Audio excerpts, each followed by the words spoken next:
Hey, what would happen if you combined a phrase that's got some minor qualities with a phrase that's got some major qualities, or mix them all up in one phrase? Let's find out. Let's use good old key of A right there at the 5th fret zone. Let's say the chords are, I don't know, A7.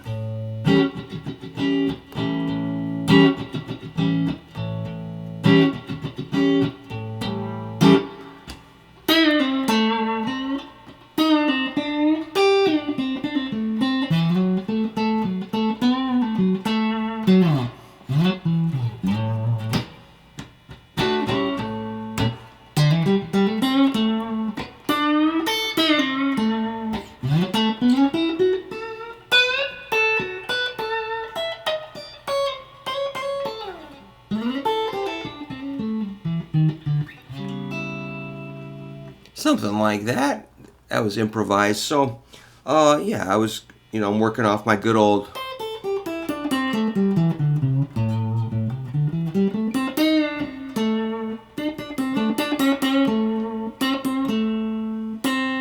So the minor third is the C.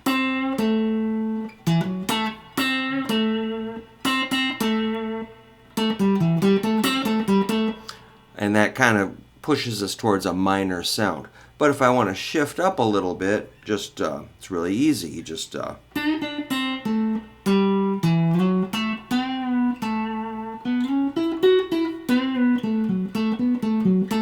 reason that sounds more major is I've got the major 6.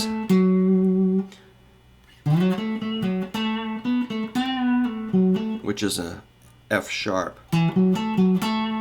That's like a 7, 9, 7, 9, 7. Just a little bit north of the, 5, 7, 8 zone. So I just move up a position shift is the word. And when I bend, I'm kind of a little bit indeterminate pitch. It's like almost, here's a B, push it up a little bit towards a C. But if I go a little further, it's more major, a C sharp.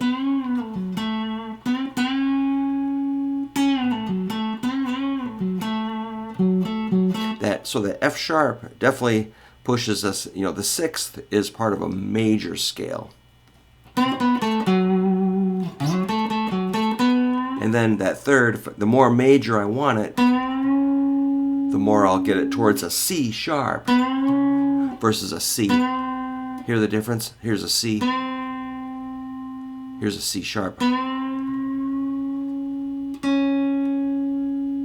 Yeah, I'm looking at a tuner to make sure I'm fairly in tune for my fine viewing audience.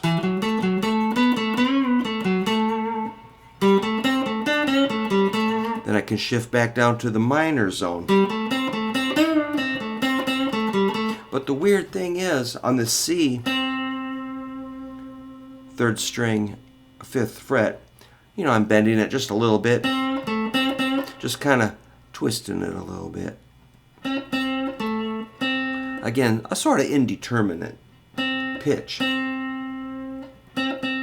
Just a little bit. C, it's a little bit of a sharp C. But if I go a little further, I get a C sharp.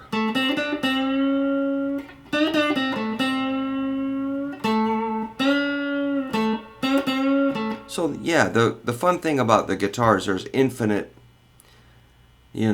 degrees of pitch in any note you bend, and that could be good or bad. It's kind of up to you to control that. If I bend the 3rd string, 7th fret, D, generally I'm going to go a whole step to E. Or maybe if I go to E flat, it's a flat of 5th. Which kind of has that dark, moody quality.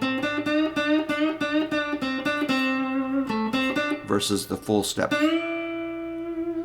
the full step sounds pretty correct, while the flatted fifth sounds kind of dirty. Combine that with that other,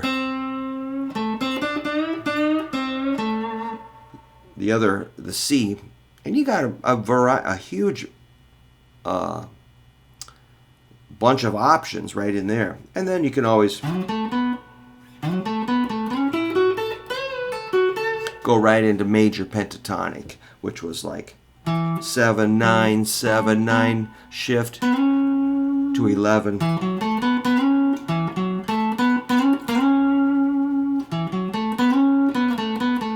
That's pretty major, because that's a C sharp at 11th fret, 4th string. That's the major third of A.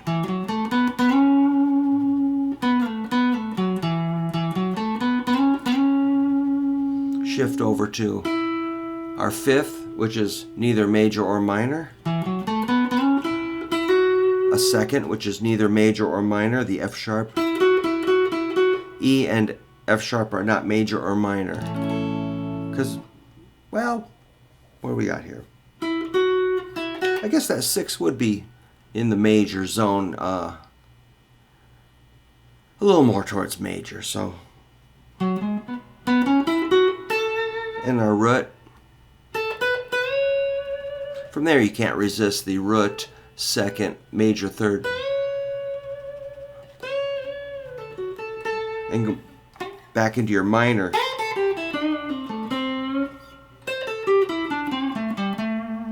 So, yeah, if you know, basically, from my observation, we're going to use the major third to push it towards major, or flat that and make it a C. So it's either a C sharp or a C, and you kind of combine those in a pleasing way. The sixth, if it's not flatted, does sound more major. So these are just degrees of the scale. We call them the intervals. The intervals of the major and minor scales are really fun to compare. Major is going to be root, second, third, fourth, fifth, sixth, seventh, eighth. A minor scale is root. It's going to have the same notes, except we're going to flat the third, sixth, and seventh degrees.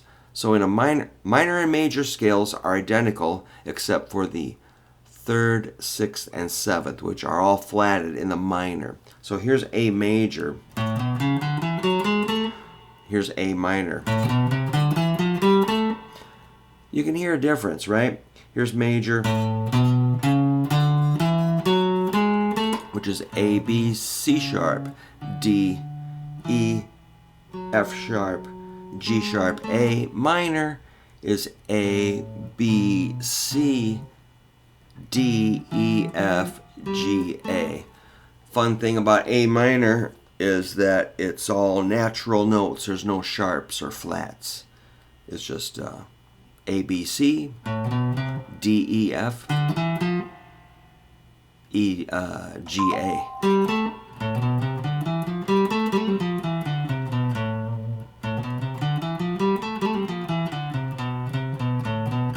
That's minor. Here's major one more time.